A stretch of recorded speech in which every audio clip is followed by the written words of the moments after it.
Good afternoon, everyone, and welcome once again to NCBI's Advocacy Talks. This month, we're going to hear all about living with deafblindness, and we are delighted today to have two people from the Ann Sullivan Center for Deafblindness in Dublin to come and speak to us today. We have Bronwyn Kircher and Heather Colson Osborne are going to speak to us about the services that the Ann Sullivan Center provide to people who are deafblind, and importantly about the challenges of living with deafblindness. So thank you, ladies, for both joining us today. Over to you. Oh, before I just hand over to you, just to let everyone know listening, you can put any questions you have for our two speakers today into our chat, and we will ask those questions at the end of the session today. So thank you very much, ladies. Over to you. Thanks, Liz. Am I able to share my screen on this? Do you know?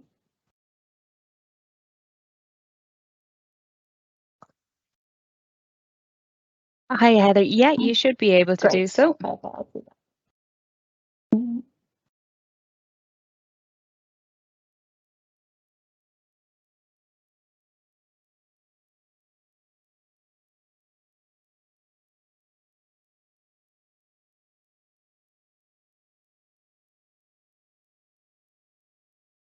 Okay, thanks everyone. So I was just going to do a very quick overview of deafblindness and what that might mean, and Bronwyn will then talk about the advocacy.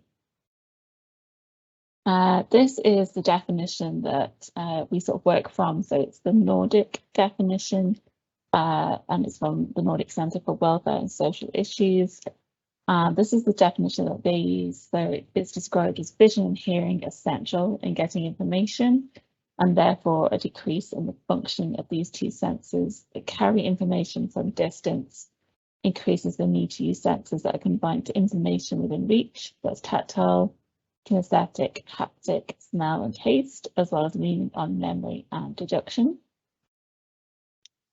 And this is the updated version, again, the Nordic definition, and it describes deafblindness as a combined vision and hearing impairment of such severity that it is hard for the impaired senses to compensate for each other, and thus deafblindness is a distinct disability. Deafblindness is an umbrella term, so it includes, I suppose, a range of people really. It could include somebody who is totally deaf and totally blind, either from birth or gradual loss of senses over time. It could involve somebody who is totally blind and has residual hearing, someone's totally deaf and has residual vision, and somebody who has residual vision and hearing. And at the Ann Sullivan Center, we work with both people who have congenital deafblindness, so that's those who are born deafblind, and also those with acquired deafblindness, so that could include someone who maybe was born blind but then acquired a hearing impairment later on, or those who have sort of age-related hearing and vision impairments as well. These are, I suppose, it's a list of communication methods that are used by individuals who are deafblind. You can see it's quite extensive. It goes from using Irish Sign Language or any other sign language. A lot of people we work with use tactile sign, and it goes, from sort of individual signs then to finger spelling, and then we work with a lot of people that might use concrete objects, or partial symbols. And some people we work with do like to still use photographs if they have enough residual vision. And a lot of people we work with might use a combination of methods. So some people might use signs together with concrete objects, and pictures as well. So it's really different for everybody, and we try and sort of match the communication system to the person that we're working with. These are just some of the other communication methods you might come across, like something called block alphabet. So a lot of people with acquired deafblindness might use this if they have an awareness of the alphabet. And it's just a very easy and quick way to communicate with somebody. There was also the deafblind manual alphabet as well.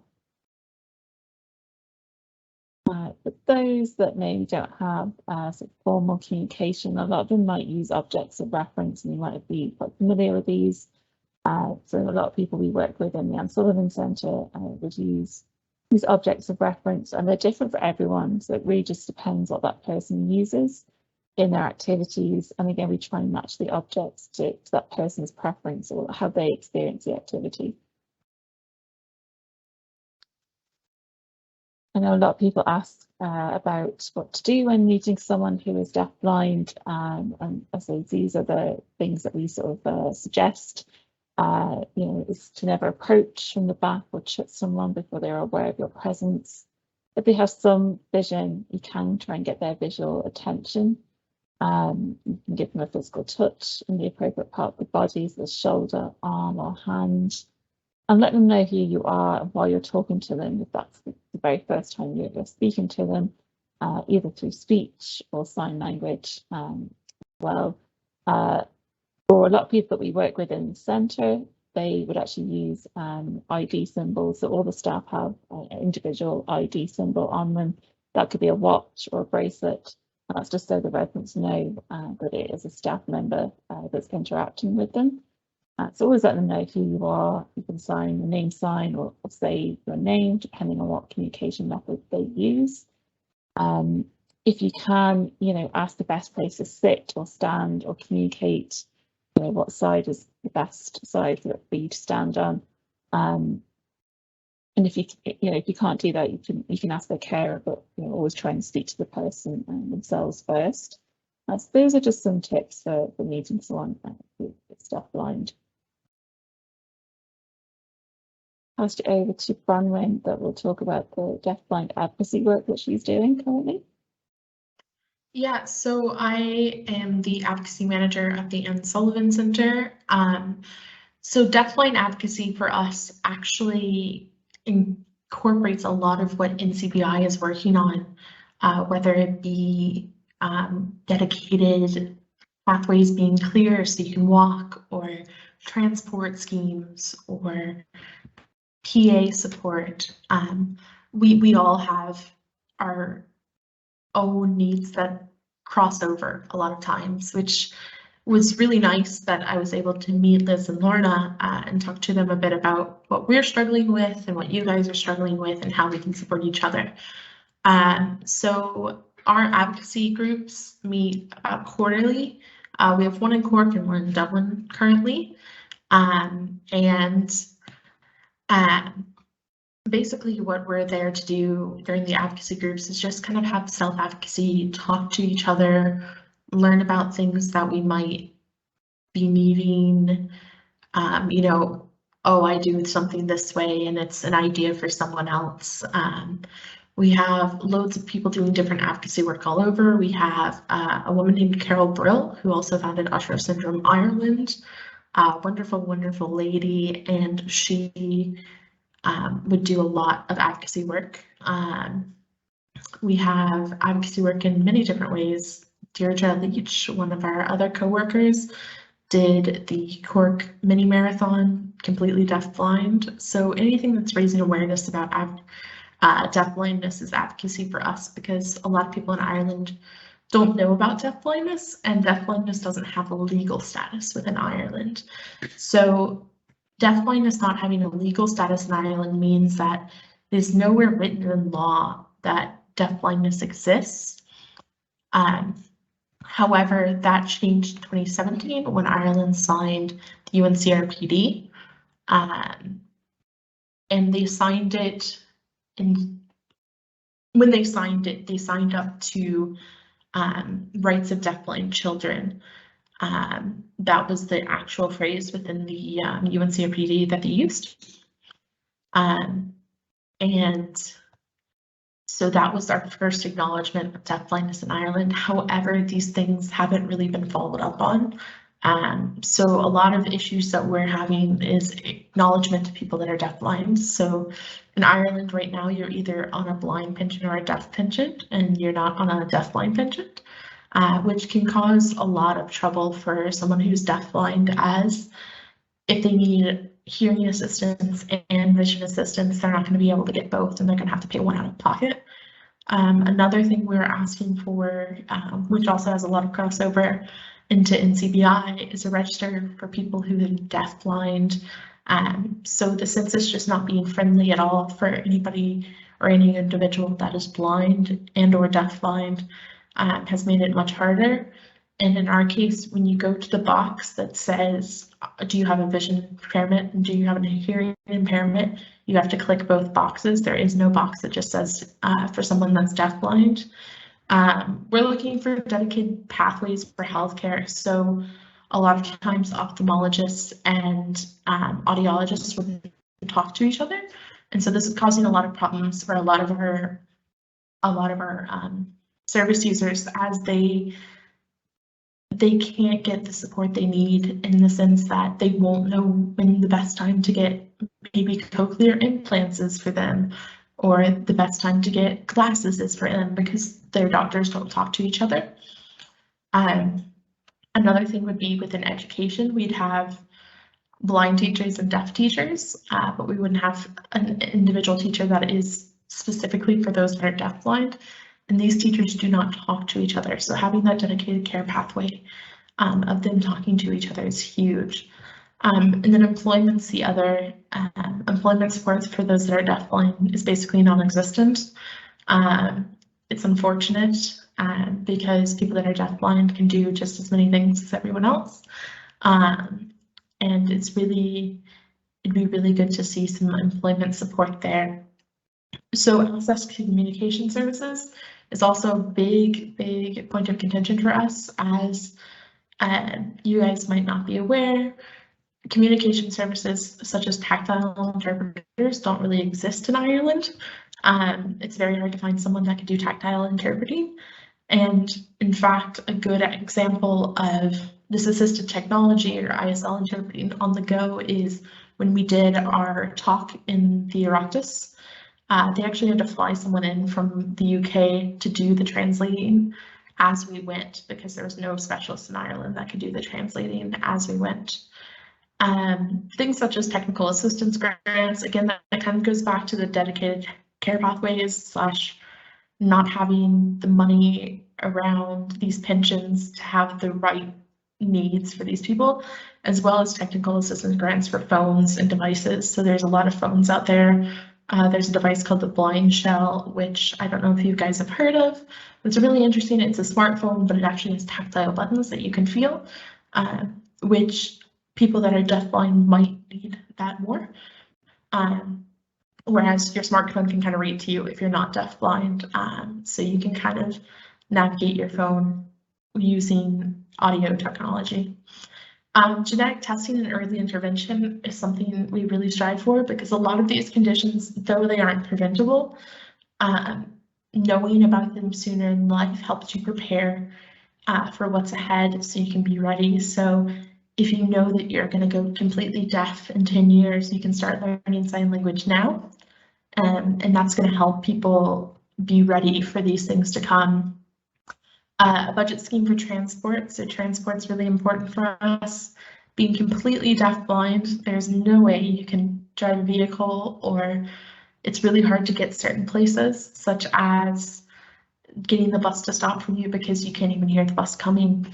So budget schemes for transport and transport support in general, as well as rural transport. So there is no rural transport in Ireland. We all know this. It's something that NCBI struggles with as well, knowing that there's no rural transport in Ireland. And then lastly, a lot of what we work on is PA support.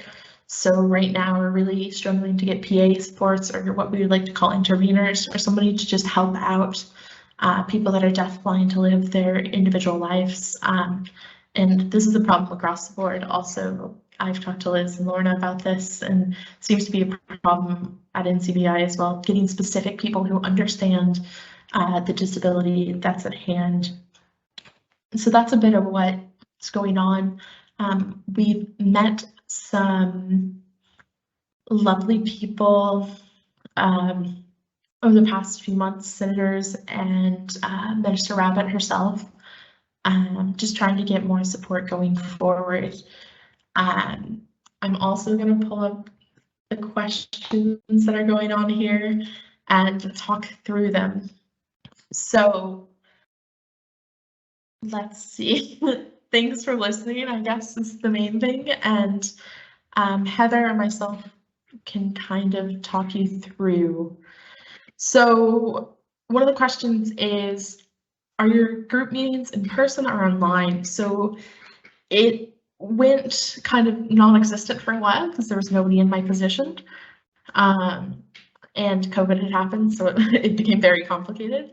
But they're now in person. We have enough space for social distancing to allow them to meet.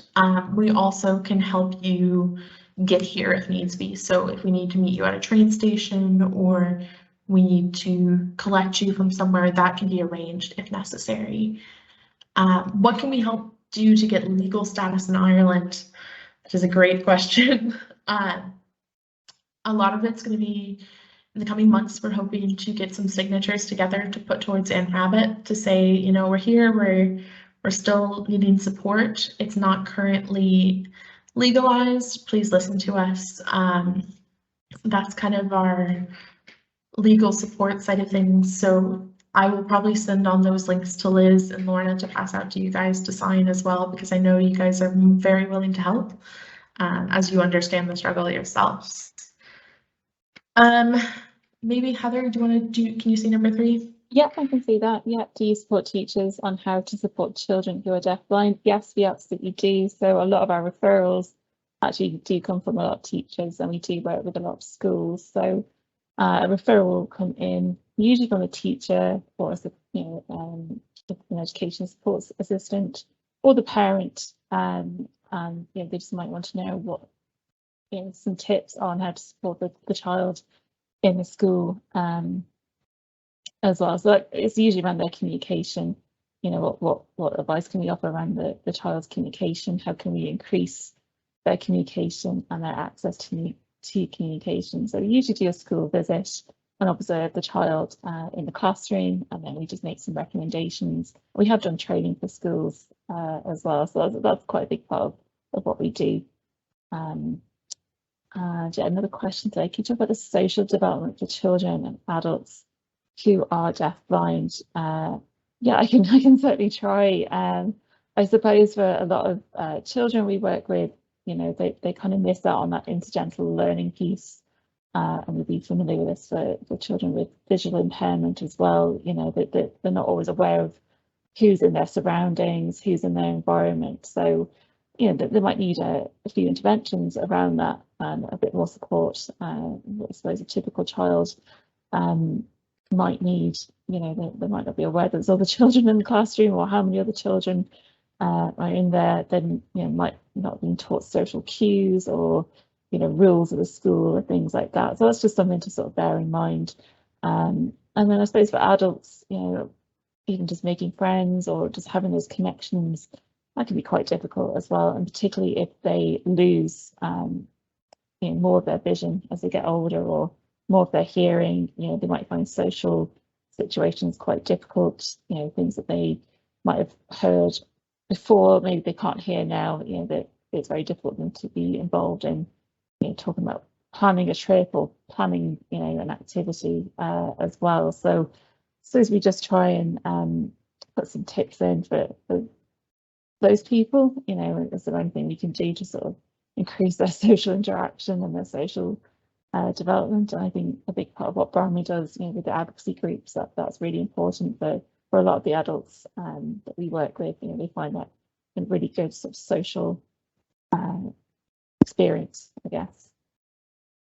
Yeah, exactly. That social experience, we try to facilitate a lot in our advocacy groups for our individuals that aren't in center constantly. So a little bit about the Ann Sullivan Center is we do have 16 residents on site that are in 24/7 care. And we also have an outreach network of about 200 people, probably, Heather?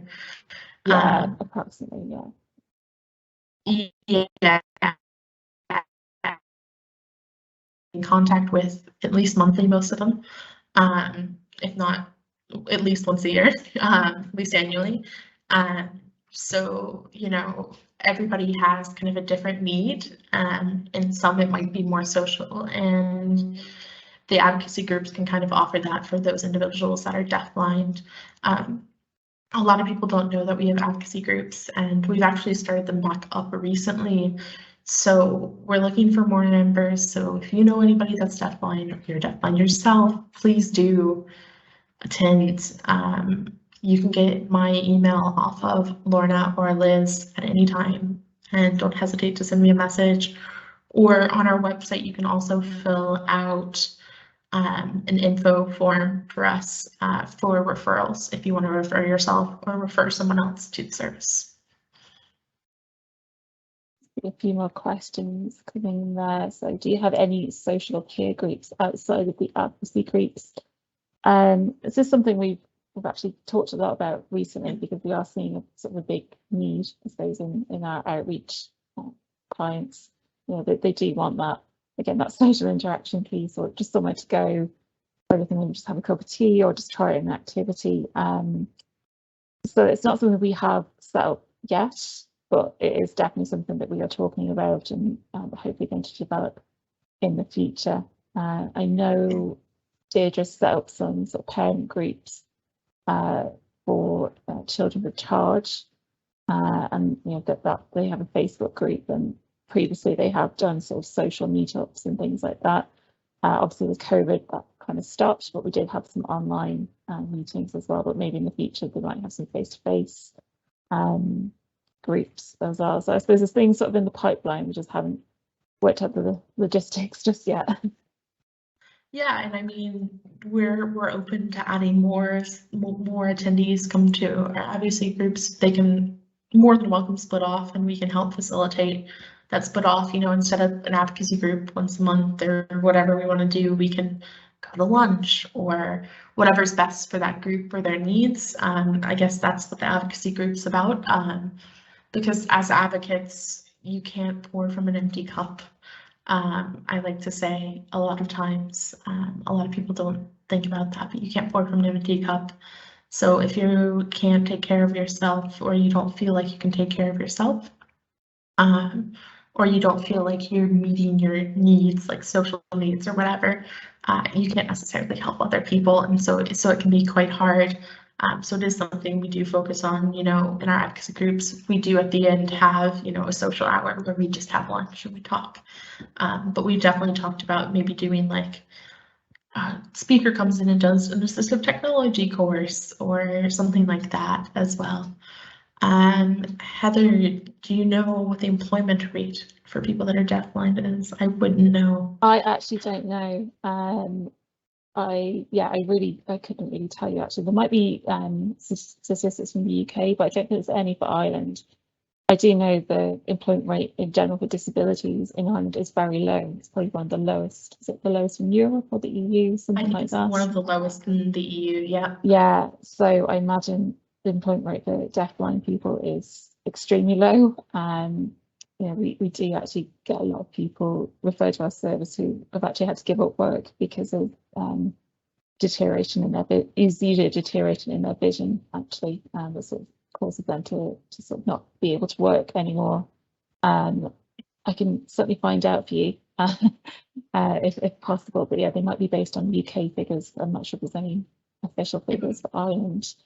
Yeah, and I guess that's where part of our issue comes in, is we don't know how many people in Ireland who are deafblind officially, because we don't have that statistic, so I can't know how many or what's the employment rate for those that are deafblind in Ireland. And that kind of answers the next question. We don't know how many people in Ireland are deafblind.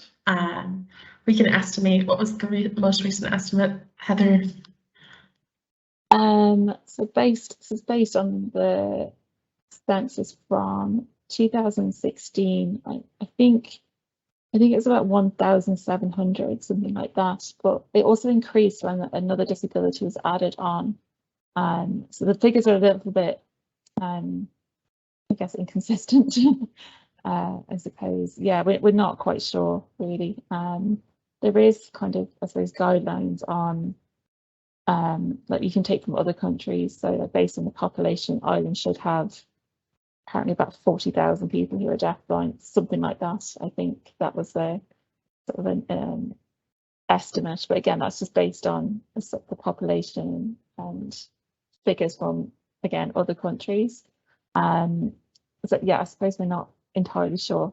There's not a registry. It's not, there's sort of not really a record as such, or an official record of people who are deafblind, which can make it a little bit trickier, so as to provide services and to coordinate services. That, a lot of the time, people that we see in outreach, they might have 3 or 4 other services that they're involved with, and we don't really know anything about them. So trying to coordinate our service and what we do, it can be tricky. Yeah, exactly. It does make it a lot harder that we don't know how many people are deafblind in Ireland. We wish we did, and we've reached out to the census to try to get that fixed, but it has not yet at this point. So the best way to get in touch with us and find out more information is visit us on annsullivan.ie. Is it Ann Sullivan Center or Ann Sullivan.ie? Ann Sullivan.ie, yeah. I believe it is Ann Sullivan.ie. Or email us at info@annsullivancenter.ie. You can also, Liz and Lorna both have my emails, so if they want to share my email for the advocacy groups or anything like that, you're more than welcome to. And Heather, unfortunately, won't be with us much longer, but we'll have someone named Sorka taking over at her place, who will definitely get back to you if you need anything. Yeah, if you need to refer anyone to our service, and we don't have a sort of minimum degree of deafblindness, we see anyone with any degree of multisensory vision and hearing loss. So yeah, we accept children and adults into our outreach service as well. So generally, when we receive the referral, we'll contact whoever sent it and set up a visit, or even just having a phone call, an informal phone call as well, and just see what supports that we can provide. We also do training as well, so if there's any sort of particular training needs that your organisation might need, do get in touch. Yeah, we'd kind of have someone in the west of the country, someone in the south of the country that might reach out to you, and someone in Dublin. So don't feel like you're ever too far away from Dublin just to reach out, because somebody can get to you. Absolutely, so. Yeah. Ladies, it's Liz here. Absolutely fantastic. I have a couple of questions for you that some of our listeners might be. I didn't put it in the chat there because I wanted to ask you. So a lot of people today listening will be from our advocates, from NCBI's advocacy groups. And of course, learning about advocating is a very sensitive skill to utilize out in the community. And the question I would like to ask you, perhaps on behalf of everyone, is when we're advocating for people who are blind or vision impaired, what kind of things do we need to be careful about that it might actually impact on people who are deaf, and maybe even conflict with what they might need? It's a really good question. Heather might have a better answer than that for me. I personally wouldn't, but Heather. Yeah, yeah, I suppose, again, it just depends on how the person communicates. Okay. So I think, if they're using speech, if you're talking to somebody, they might not necessarily hear you the first time round. You might have to, slow down, the pace of your speech. You might just have to consider what side are you sitting on? Do they have a sort of better ear than is the left ear better than their right ear, for example?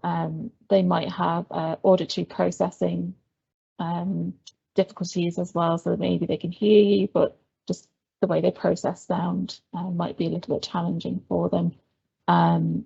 Things like that, I think just to bear in mind, they might not hear you the first couple of sentences. You might have to repeat yourself a few times until you've sort of got your pitch right, or until you sort of know the person, I suppose, as well. And I think some people might be a little bit embarrassed about it as well. They always sort of, apologise when they can't hear you and things like that. So I think just, I guess, having that patience, and I know you probably do have a heap of patience, but it's just something to bear in mind. Your visit might just take a little bit longer than you initially thought. So sort of leaving a little bit of extra time for that. If you're talking to somebody who uses sign language, again, just considering what kind of sign that they need. So do they need tactile sign, or can they see a little bit of sign in their visual field? And again, you might just have to ensure that whatever you're talking about that they can understand, or that you've got an interpreter on hand as well to interpret anything that you're saying as well. And I suppose just trying to address the person, even if there is an interpreter or there is someone doing tactile sign, it is still sort of focusing on the person and not just on what style of communication that they're using. And then some people actually don't like the term deafblind either. So a lot of particularly older people, they might not describe themselves as having deafblindness. They might just say, oh, I have hearing loss and my vision isn't too good. And then some people just don't like the label of deafblindness. They just think it makes them sound, I don't know, I've heard from people, it makes them sound really useless, or they just don't like that label. And so I guess that's something just to bear in mind, that not everybody likes that term. And there's, I suppose there's other terms like multisensory impairment, or, dual hearing and vision loss, things like that. So again, it's just very, very individual, really. That's an excellent point, Heather. And I'm sure every people listening today that have a vision impairment or are blind also have those feelings around how they're addressed, but addressing the person, absolutely. And from a representative capacity, which our advocates are all learning how to represent other people. For example, when advocating for people with a vision impairment and having tactile surface indicators on the ground, I know from previous experience that sometimes the position of those on different gradients can affect people in wheelchairs. Are there any conflicts there between that we as advocates and our advocates from our local advocacy networks that are listening, that we just need to be mindful of when we're pushing strongly about things for people who are blind or vision impaired, that we need to be a bit careful about when it comes to people who are deaf? Yeah, I suppose it's just good to have an awareness that one communication method or one environmental approach might not work for everyone. And I just think it's just, I suppose, being aware of it. I don't know if you can do a huge amount about it sometimes, because an approach you advocate probably will help somebody. But I think just being aware that you might have to adapt certain things, or it's just other ways that you can go about doing that approach, or is there another environmental cue that you can use, things like that. I think just having that awareness is the first step.